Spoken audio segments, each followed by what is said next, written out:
upon the cobbled streets of an ancient town in Transylvania, nestled in the shadow of the Carpathian Mountains, Dracula, the eternal Prince of Darkness, awakened.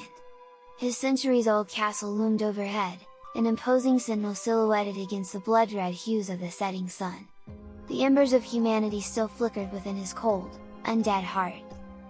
The lonesome night came, bringing a longing in Dracula's heart, as profound and bottomless as the midnight sky.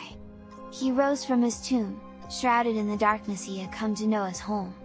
His eyes, ignited with an unquenchable thirst, glistened with a sorrowful longing for what was once his life.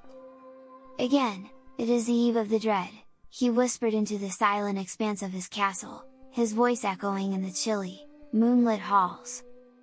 His crimson cape billowed behind him as he moved with inhuman grace through the colossal castle. Each step echoed with the weight of his immortality, the unspoken curse of his existence. The castle, brimming with eerie silence, stood as a timeless monument to his solitude. The echo of laughter and music from the town below reached his acute senses, the merriment slicing through the quietude of his desolation. It was a reminder of the warmth of life that he, the cursed one, was forever barred from. Yet, amid the heartache, a spark of defiance ignited within him. For even he, the beast feared by all, carried a yearning for something more than the unending twilight of his existence. "Is it so, Elisabetta?" he questioned the night, his voice laced with the pain of his unending sorrow. "Must I forever be the monster?" He gazed towards the town, where mortals danced with life and laughter, oblivious to the dark figure watching from the shadows. His heart ached, yet the resolve within him flickered, unwilling to be extinguished. He stepped forward, determined to break free from the chains of his past. Tonight, he would seek redemption or perish in the attempt. Dracula, the Prince of Darkness, stood on the precipice of change, embarking on a journey shrouded in mystery and danger. The moonlight illuminated the path before him, casting an ethereal glow over his stoic figure. Would he find salvation in the midst of his cursed existence, or would he plummet deeper into the abyss? As the night grew darker, so did his resolve. The Prince of Darkness ventured into the unknown, ready to confront his demons. The tale of Dracula was just beginning. As the mirthful echoes of the townsfolk lingered in his ears, Dracula descended from his castle, his heart heavy with a peculiar mix of dread and hope. Every stone of the path was a testament to his journey, a chronicle of his eternal curse and his struggle to overcome it. In the town's lively square, a festival was in full bloom. Colorful pennants snapped in the wind, a jester jingled his bells, and children ran about in a dance of pure joy, their laughter ringing like music to Dracula's ears. Yet, he stood unnoticed in the shadowy periphery, a dark figure cloaked in the twilight. Suddenly, a cry of alarm cut through the jubilant cacophony. From the outskirts of the crowd, a monstrous beast burst forth, its fiery eyes seething with malice.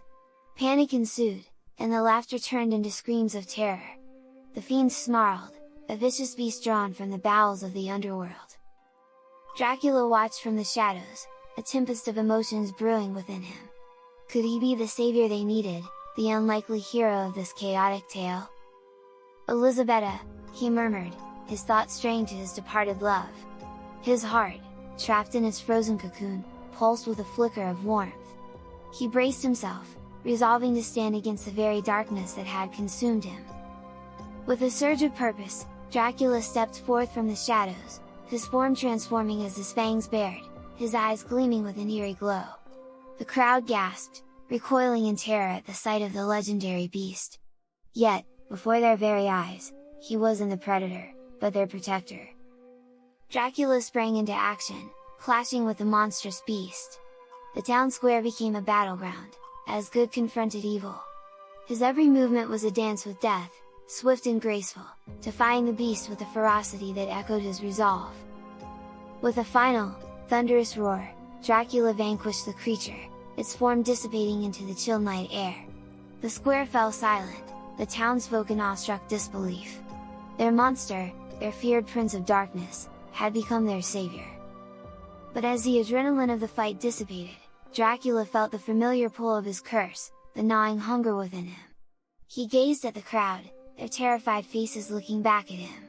His heart ached with the realization of what he was, and what he could never be. In that poignant moment, he chose to retreat to his solitude, leaving behind a town grappling with fear and gratitude. His path remained lit under the pale glow of the moon, leading him back into the solitude of his castle. Would his act of defiance against the dark forces spark a change, or had he merely forestalled his damnation?